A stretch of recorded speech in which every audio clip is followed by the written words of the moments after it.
Alhamdulillahilladzi hadana lihada wa ma kunna linahtadiya laula an hadanallah. Asyhadu an la ilaha illallah wahdahu la syarikalah wa asyhadu anna Muhammadan abduhu wa rasuluh. Allahumma shalli ala nabiyyina Muhammadin wa ala alihi wa ashabihi wa man tabi'ahum bi ihsan ila yaumiddin. Amma ba'd. Faya ibadallah, usikum wa nafsi bitaqwallah. Faqad fazal muttaqun. Qala Allahu ta'ala fil Qur'anil Karim. Ya ayyuhalladzina amanu taqullah haqqa tuqatih wa la tamutunna illa wa antum muslimun. Jamaah Jum'ah rahimakumullah. Puji syukur tansah kunjuk dumateng Allah Subhanahu wa taala ingkang tansah paring rahmat, taufik sarta hidayah dumateng kula lan panjenengan.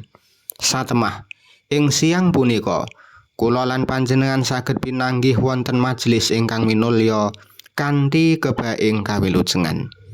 Sholawat ugi salam mugi tansah katetepaken dumateng Nabi Muhammad sallallahu alaihi wasallam ingkang tansah kula lan panjenengan tenggo syafaatipun ing dinten akhir minjang. Jamaah Jum'ah rahimakumullah. Wonten kesempatan khutbah siang punika khotib wasiat sumangga tansah ningkataken takwa dumateng Allah kanthi nindakaken dawuhipun lan nebihi awisanipun. Mugi kanthi takwa Allah tansah paring kamulyan panggesangan fid dunya wal akhirah, amin. Jamaah Jum'ah rahimakumullah.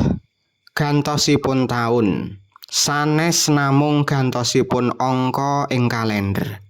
Ananging dados pepeling bilih jatah umur kula lan panjenengan ing alam donya menika saya suda. Pramila babakan ingkang paling wigati ing awal taun inggih menika nganyari niat. Saben amal menika gumantung saking niatipun.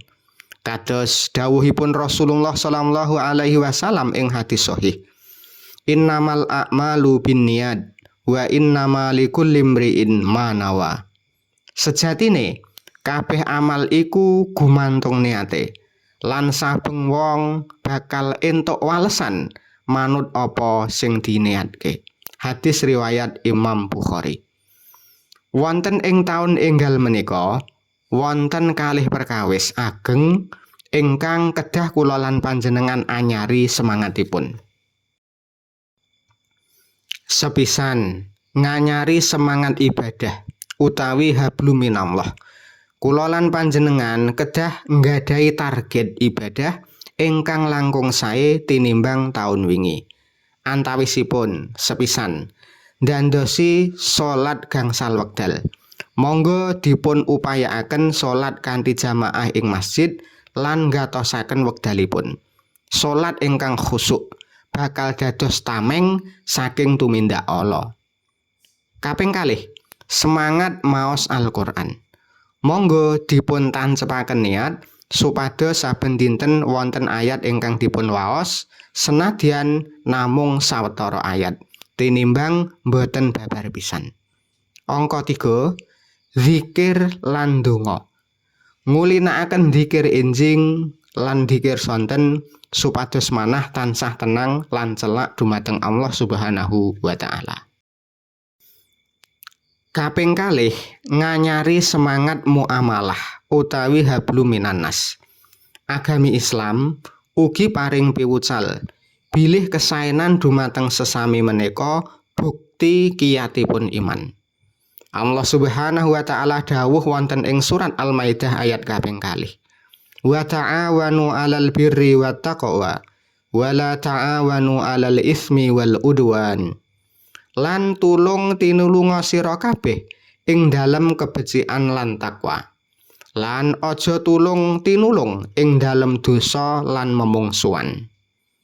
Wujud saking muamalah ingkang sae ing taun enggal menika inggih punika sepisan njagi lisan lan tumindak. Kula lan panjenengan kedah langkung ati-ati anggenipun micara. Mboten gampil maido utawi nyebar berita fitnah utawi hoax ingkang saged damel risakipun pasduluran. Kaping kalih, mulyakaken tiyang sepuh lan keluarga. Langkung gatosaken kabetahan tiyang sepuh lan njagi karukunan wonten ing griya tangga. Angka 3. Amanah lan jujur. Menawi nyambut damel, monggo dipun kiyataken sifat jujuripun. Pados rejeki ingkang halal supados gesang tansah barokah. Angka 5. Loman dumateng sesami. Langkung peka dumateng kahanan tangga tepalih ingkang sawet kacingkrangan.